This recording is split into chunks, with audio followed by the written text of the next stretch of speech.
नमस्कार मंडळी. थंडीचं मोसम सुरू झालं की बाहेरचं वातावरण जसं बदलतं तसाच बदल आपल्या शरीरातही घडत असतो. सकाळी उठल्यावर अंग जळ वाटणं, गुडघे ताठ होणं, मान वाकवताना त्रास होणं, नाक सतत वाहणं, घसा खवखवणं आणि दिवसभर आळस जाणवणं हे सगळं थंडीचा नैसर्गिक परिणाम आहेत. अनेकांना असं वाटतं की हे सगळं वाढत्या वयामुळे होतं, पण खरं कारण बऱ्याच वेळा चुकीचा हिवाळी आहार असतो. थंडीमध्ये शरीराची अंतर्गत उष्णता टिकवण्यासाठी शरीर जास्त ऊर्जा वापरतं, पण आपण जर योग्य पदार्थ दिले नाहीत तर ही ऊर्जा कमी पडते आणि मग आजारपण सुरू होतं. सर्दी, खोकला, सांधेदुखी, थकवा, त्वचेचा कोरडेपणा, केस गळणं हे सगळे एकमेकांशी जोडलेलं असतं. आजच्या या व्हिडिओमध्ये आपण पाहणार आहोत थंडीमध्ये कोणते पदार्थ शरीराला ऊब देतात, कोणते पदार्थ सांधे मजबूत करतात, काय खाल्ल्याने सर्दी वारंवार होत नाही आणि थकवा अशक्तपणा कसा कमी होतो.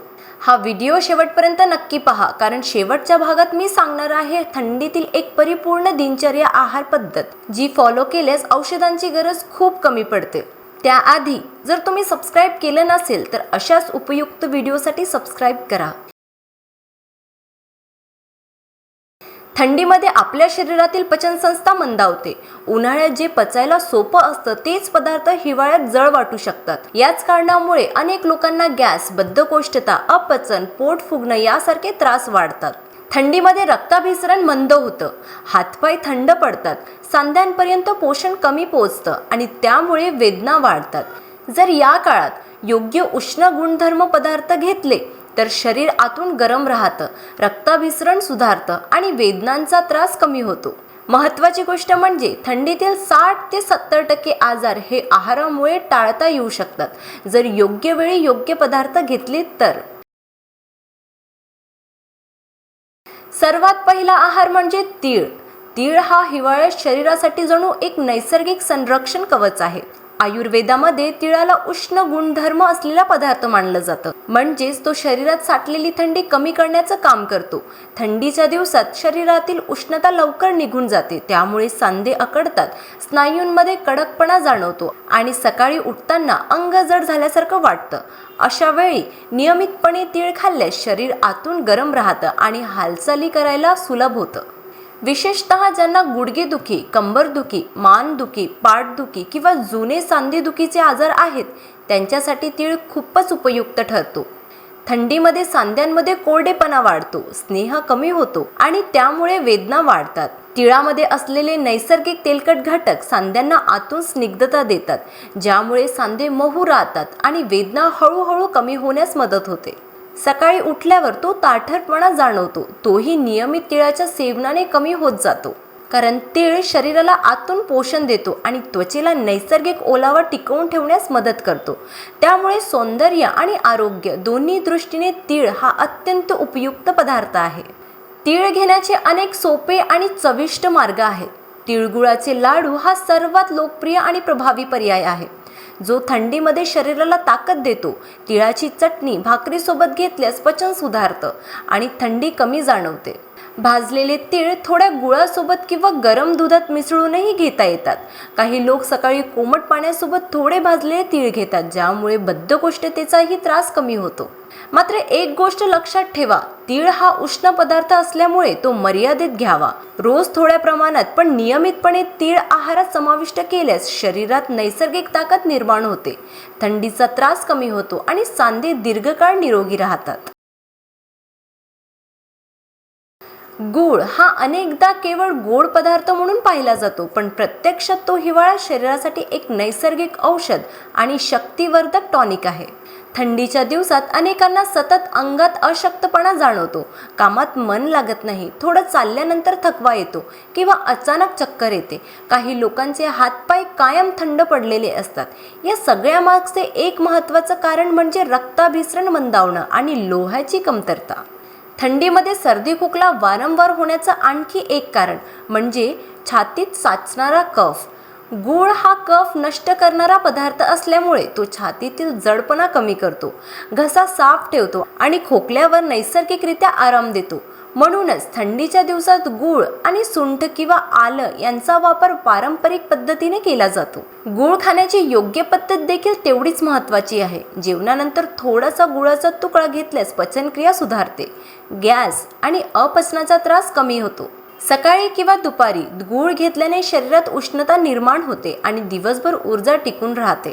थोडक्यात सांगायचं झालं तर थंडीमध्ये जर तुम्हाला थकवा, कमजोरी, सर्दी, खोकला किंवा हातपाय थंड पडण्याचा त्रास होत असेल तर गूळ हा एक सोप्या, स्वस्त आणि परिणामकारक उपाय ठरतो.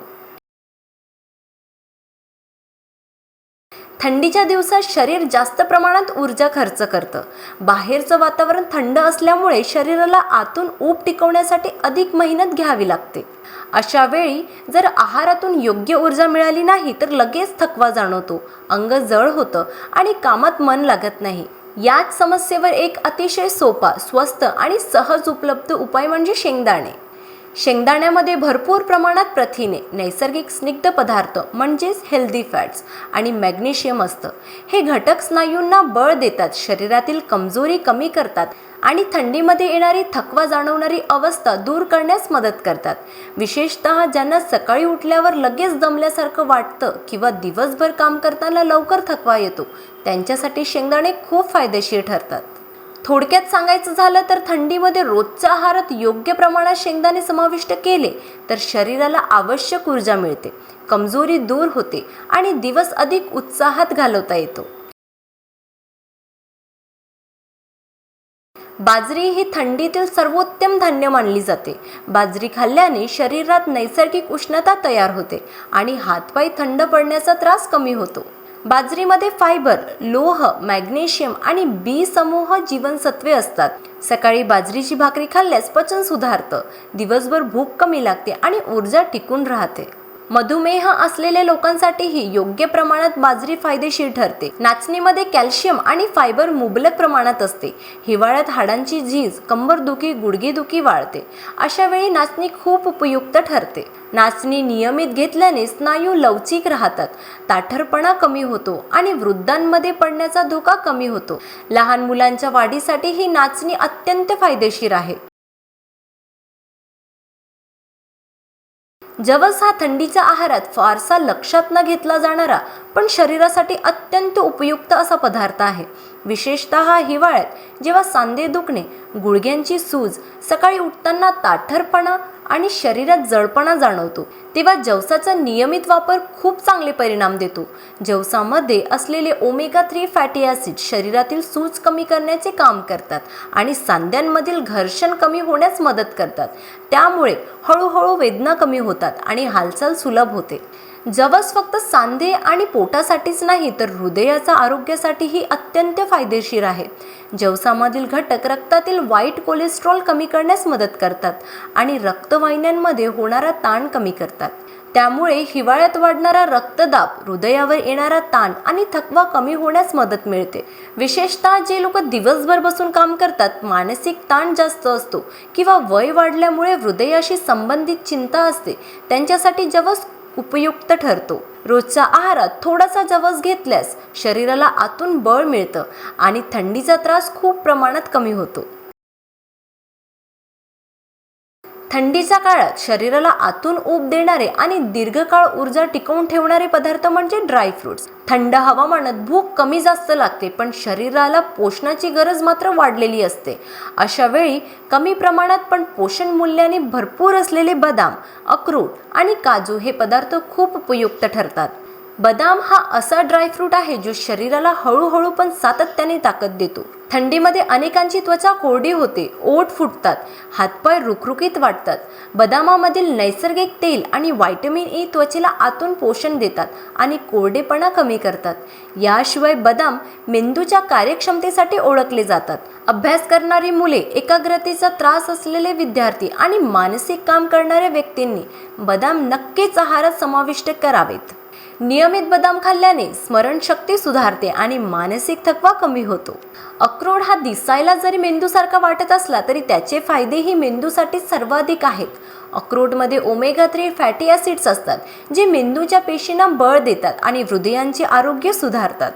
काजू हा अनेकांना आवडणारा ड्रायफ्रूट आहे, पण तो योग्य प्रमाणात घेतला तरच फायदेशीर ठरतो. काजूमध्ये झिंक, मॅग्नेशियम आणि काही महत्त्वाची खनिजे असतात, जी शरीराची रोगप्रतिकार शक्ती वाढवण्यास मदत करतात. थंडीमध्ये वारंवार आजारी पडणं, थकवा लवकर येणं, अंगात ताकद न राहणं, अशा वेळी थोड्या प्रमाणात काजू उपयोगी ठरतात.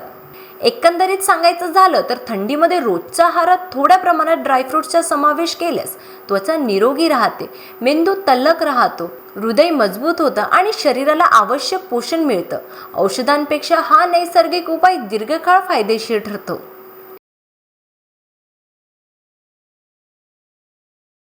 हिवाळ्याच्या दिवसात शरीराला 2 गोष्टीची सर्वात जास्त गरज असते, आतून ऊब आणि नैसर्गिक ताकद.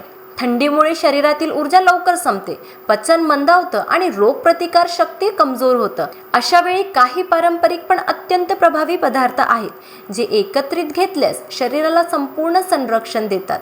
मध, खजूर, दूध, हळद, आलं आणि सुंठ हे पदार्थ थंडीमध्ये शरीरासाठी जणू नैसर्गिक कवच तयार करतात. मध हा थंडीतील एक अत्यंत उपयुक्त घटक आहे. त्यामध्ये नैसर्गिक जंतुनाशक गुणधर्म असल्यामुळे घसा दुखणं, खवखव, कोरडा खोकला किंवा छातीत कफ साचल्यास मध लवकर आराम देतो. सकाळी कोमट पाण्यात मध घातल्याने घसा स्वच्छ राहतो, सर्दीची सुरुवात होत नाही आणि रोगप्रतिकार शक्ती हळूहळू मजबूत होते. खजूर हा हिवाळ्यातील त्वरित ऊर्जा देणारा सर्वोत्तम पदार्थ आहे. थंडीमध्ये अनेकांना कमजोरी, चक्कर येणं, थोडं काम केल्यावर थकवा जाणवणं असा त्रास होतो.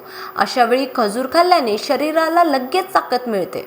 दूध हा हिवाळ्यातील सर्वात शांत करणारा आणि पोषण देणारा पदार्थ आहे. रात्री गरम दूध घेतल्याने झोप सुधारते, स्नायूंना आराम मिळतो आणि सकाळी अंगदुखी कमी जाणवते. दुधात थोडी हळद किंवा मध मिसळल्यास त्याचे फायदे अधिक वाढतात. हळदीमुळे शरीराला सूज आणि वेदना कमी होतात, तर मधामुळे प्रतिकारशक्ती बळकट होते. लहान मुले, वृद्ध व्यक्ती आणि सतत सर्दी होणाऱ्यांसाठी दूध अत्यंत फायदेशीर ठरते. हळद, आलं आणि सुंठ हे थंडीतील संरक्षण कवच मानले जातात.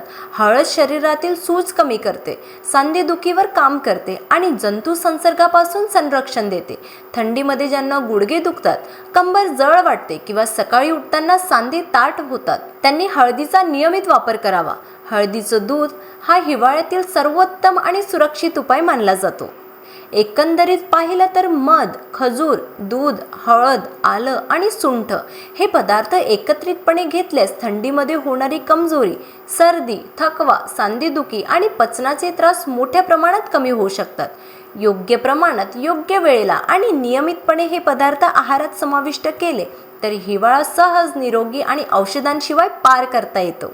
मंडळी, थंडीमध्ये औषधांपेक्षा योग्य आहार हा सर्वात मोठा उपाय आहे. ऋतूनुसार खाणं, नैसर्गिक पदार्थांचा वापर करणं आणि शरीराचे संकेत ओळखणं हाच खरा आरोग्याचा मंत्र आहे. हा व्हिडिओ उपयोगी वाटला असेल तर लाईक करा, शेअर करा आणि चॅनलला सबस्क्राईब करायला विसरू नका. पुन्हा भेटू अशाच उपयुक्त माहितीसोबत. तोपर्यंत स्वस्थ राहा, आनंदी राहा आणि स्वतःवर खूप प्रेम करा.